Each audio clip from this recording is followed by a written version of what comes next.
Hello and welcome to my first video of 2018. God, it feels ages since I've done one of these. I don't even know what I'm doing anymore. Where do I stand? What do I do? Where do I look at? I don't know, I'm confused. Not much has changed. I've got a beard again because I can't bother to shave, and also my arm is in throbbing pain at the moment. I'm like a robot at the moment. Is that a right angle? I can't straighten my left arm. I've been picking up some serious weights, and I think I've overdone it. I've never had this pain before, but I literally cannot straighten my arm. So that's all that's changed with me. But yes, I'm back from my trip to Malta, and I've been rummaging around all the footage and trying to make it into video content for you to all watch and be jealous over. That sounds fun, right? Okay, let's go! You're excited? Yeah. She's ecstatic. Where are we going on? Summer holiday. The plane journey involved lots of silliness and general Malta ponderings, but went very quick. We arrived in Malta, picked up our hire car and made it to our Airbnb. Hey, we've made it to the apartment. Let me show you around. This is the kitchen. This is the living room. This is the first bedroom. These are where they keep the washing machines. This is the first bathroom. This is the study room. This is the other bathroom. And here's the other bedroom. Haha, gotcha! Hey guys, so we just checked into our Airbnb. It's such a humongous place, didn't expect it to be this big, but it's very modern looking. Yeah, it's really nice. We've arrived here quite late, so we're going to go to bed now and see what we get up to in the morning. But yeah, lots to do over the next few days, so I don't want to be documenting it all, and yeah, let's have some fun. Welcome to day one of Malta. We finally got up a bit late because I was so tired last night, but we've gotten up and we're getting ready, and we're going to go into Valetta, one of the pretty much the main towns in Malta. Going to take the car out and yeah, let's have a good time, shall we? Let's see what we can do. The first day involved a bit of sightseeing, and first up was at the Upper Baraka Gardens, where it overlooked the city, where you can see wide and far into the distance. Well, you soon come to realise what a popular location Malta is to shoot for the movies, where films from Popeye and the Da Vinci Code to World War Z and Assassin's Creed. And let's not forget the very popular TV show Game of Thrones, where they shot all over Malta, but we'll get to that in another video. However, sightseeing and camera shooting are always peculiar to some people.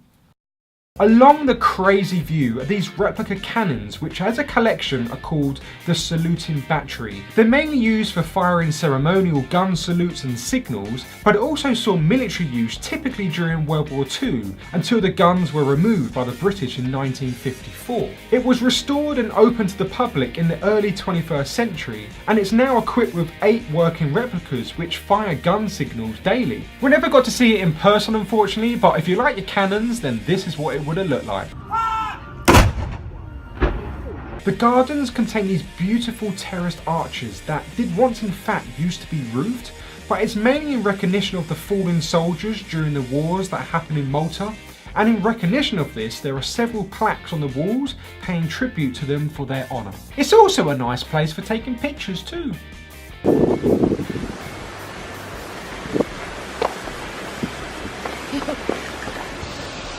Hi Andy. Hello, let's go. I don't know if I'm close enough. I think you're close enough, yeah. Hi. She's silly. Right, so we're in Upper Baraka Gardens today, and it's really, really beautiful. Obviously it looks nicer in summer because all the bloom will be out, but it's got lots of history, lots of bombs. Films have been filmed here and everything as well, so it's really cool. And Hello. there's the weird guy I'm with. So here we go. Here's just a little bit of it. It's pretty. Not it you. is. That's pretty. Next up we went to the Hagar War Rooms, which is an underground complex of tunnels and chambers in Valetta. These were the war headquarters on the island during World War II. They use 2 tactics to stop them. Over here they use radio, but most of it was connected through fixed lines, maintained by the Royal Engineers 24/7. Men and women would live and work underground, around the clock, defending the island using all sorts of radar equipment and strategical planning. The rooms were later used by NATO, but are now open to the public as a museum. We found it very factual and interesting, and to just stand in the same rooms and to think back what a scary time it would have been to nearly surrender to Italy and Germany. You can't imagine what life would have been like down there. After the war rooms, we strolled past the Grand Master's Palace, which is the office to the President of Malta, and we stumbled upon the changing of the palace guards, which was quite a sight to see.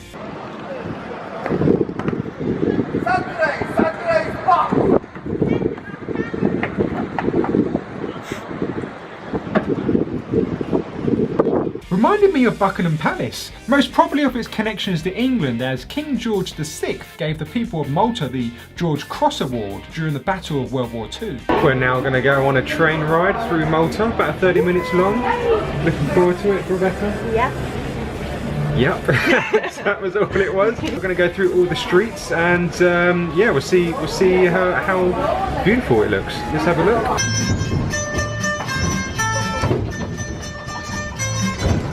The train ride was only €5 and was a cute way of looking at another side of Malta. Going through places you may not have done on foot, you got to see lots of different side streets and houses, lots of different architectural buildings. Most you have no idea what they are because you're just constantly looking up on things on Google or Wikipedia because there's so many here. Or if that's not your thing, you can always just view the local fisherman.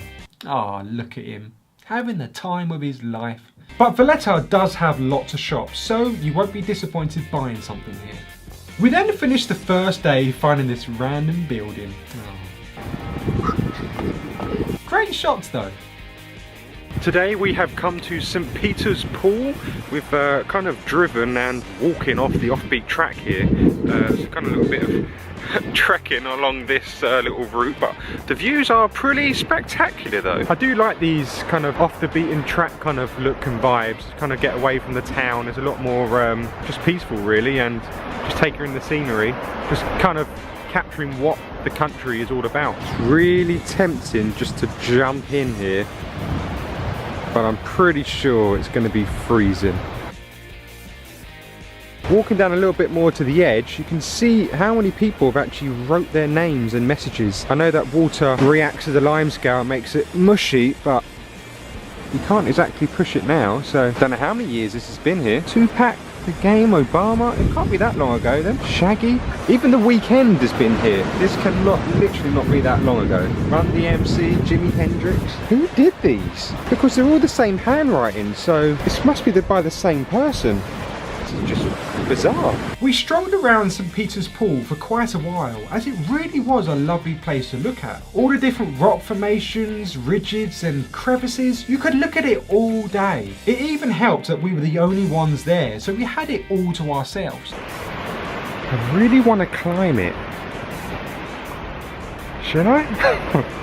I don't think there's any way round to climb it. No, I'm not going to risk it, it's a bit too jaggedy. Okay, I've found an opening. Let's try and climb this. Yeah, it really wasn't that hard. It's not really anything massively big that I've climbed way in the past, but look how big you've climbed! Look how big you've climbed! Yay! She does look pretty high actually though. Yeah, she's not. It's also really nice just to admire the nature here and even watching people work in their natural habitat. This doesn't make me weird, does it? While here, we got to take in a bit more views before driving to Fisherman's Village, or Marsaxlok Bay, if that's how you pronounce it. But changing the subject, it's weird why we call fishermen, because we live in such a politically correct world nowadays and people always banging on about something new, like you can't say this anymore, or you can't say that, it's too offensive. I'm offended by it, so you can't say it anymore. So I'm surprised people haven't said, oh, you can't say fisherman, it's now fisher people. I'm surprised about that. Anyway, that's another video. Anyway, getting slightly off topic, it's a lovely little quaint village where you can go on boat tours or visit daily markets. Ah, how lovely. We then made it to the Blue Lagoon, a really cool place where you can take some boat trip tours and go through some really old caves. We got there and they weren't running any boats, which was brilliant to hear. So we instead took some random pictures. Wow, what a lovely bench. But it doesn't compare to that wall though. Ooh, sultry Andy. And there was a fort, but that was closed too. Lucky us. We were upset, so decided to leave, and as we were going back to the car, we came across this birdman letting people hold his falcon bird. Rebecca wanted to have a go, which actually looked quite cool, and she twisted my arm and I had a go. It was a pretty amazing bird, to be fair, and we even got this amazing picture. Like, I'm no photographer, but look how focused that bird is in between us. I didn't even take the picture, but who cares? It was my camera. What do you think of it, Andy? I think it's quite vast. Oh, Vast. it's fancy for the Londoner. Yeah. Vast! I think it's quite vast.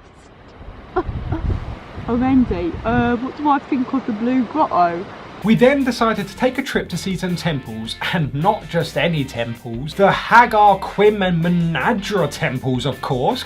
Come on, you know the ones. These are among the most ancient religious sites on Earth, between 3600 to 3200 BC. That's like a very long time ago. That's even way before the pyramids were built.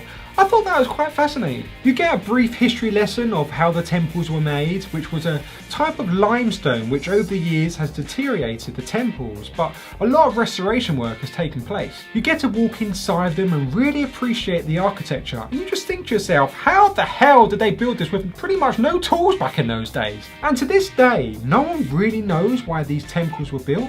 Archaeologists have found numerous tools, stone benches and tables that could have been used for sacrifices on animals, as animal bones were found. However, they weren't used as tombs, as to this day no human bones have been found. Quite fascinating, really. Many artifacts were recovered from within the temple, suggesting that these temples were used for religious purposes, perhaps to heal illness or to promote fertility. See, learning with Andy can be fun. Crazy to think that this is a road. Ridiculous. There we go. This is my cab driver, Andrew. Hey. He doesn't mind being, oh, a nice old wagon we got here. Lovely. Oh, and if we just look at those flowers. Oh, see, this is the roads of Malta.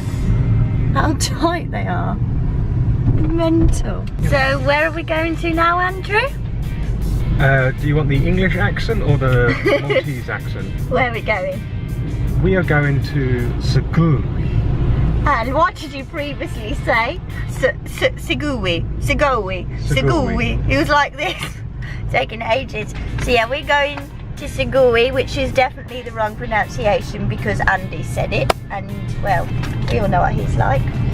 So we are going here. And we've already, it's the third little city of our little triangle we've made that we want to have a look at. So we went there, but we're driving away because we went to the village square and Andy drove in the opposite direction to the shops, and now we're just on our way somewhere else. Well done, Andy. And there's a car right in front. Oh, there's another car coming. This keeps happening. Reverse. And that's it for Malta. That's pretty much everything we did in a few days. In the next video, we head off to the smaller island, which is Gozo. So if you liked it so far, then you're not going to want to miss that. But I hope you'd like this video and I found it quite interesting. If you're going to Malta yourself, then let us know. I can give you some information. But yeah, thanks for watching, guys. Welcome to 2018. It's going to be a good one. Oh, they always say that. Let's just hope it will be. Anyway, yeah, I'll see you in part 2, guys. Bye.